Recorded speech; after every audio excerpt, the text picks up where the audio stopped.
should always begin with the African worldview, with the African asili, as it were, the asili, the cultural seed, the essence of the culture.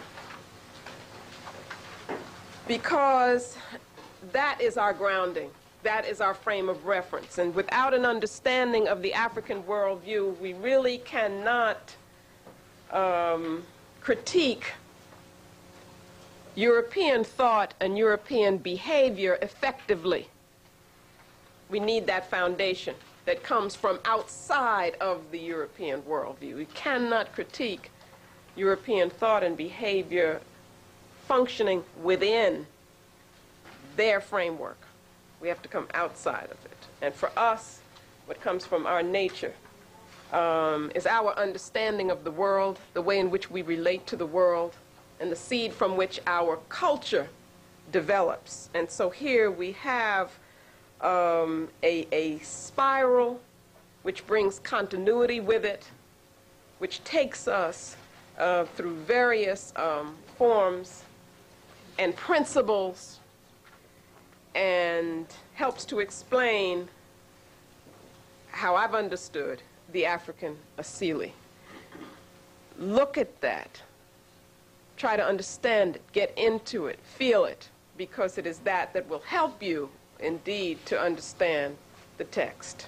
The next one is the African worldview, which is,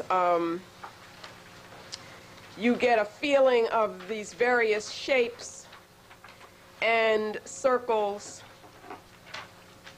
which relate to each other, which fit into a whole. And if you read them with rhythm at the center, they will, again, help to bring forth a particular feeling. To the right, on that same page, you have the European worldview and Utamawazo, which we will talk about in a moment. The Utamawazo, the thought, and you see it listed in a lineal fashion without the shapes that we have in the African worldview. And so you'll get some of the themes of that worldview and Utamawazo. Study that as well. They are put side by side so you can begin to contrast, because that's what much of this discussion will be about. Without the contrast, it's not going to make as much sense. And I think that people try to read the text without having a sense of African spirituality and African spiritual thought. Very quickly, we go through the next ones. Well, if you lettered them, so far we've done A and B. C should be the conceptual model that is used in the book. D is making it specific to European culture. E, again, is talking about the nature of the European asili, European cultural thought and behavior. That's E for everybody. Everybody has that. And then F is something about knowledge.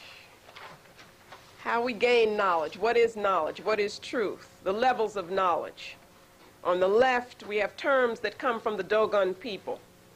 And I'll be using them to refer to. You see an African process of knowledge, which takes you from one level to another. And then finally, European method, which is much more rigid, which only takes you to the level of jiri so. Now, you'll be able to tell me what jiri so is shortly, soon, and forever, right? Because we'll be using these terms.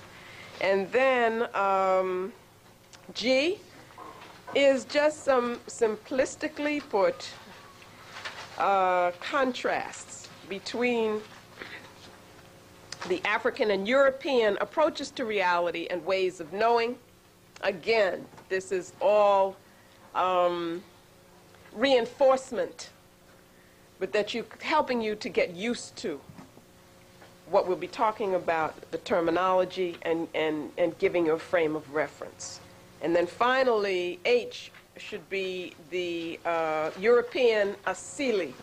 And here you will see the source, the life force, and then you see a void and an alienation from that source and life force and the universe as a whole. And then there is, I guess, a square, something like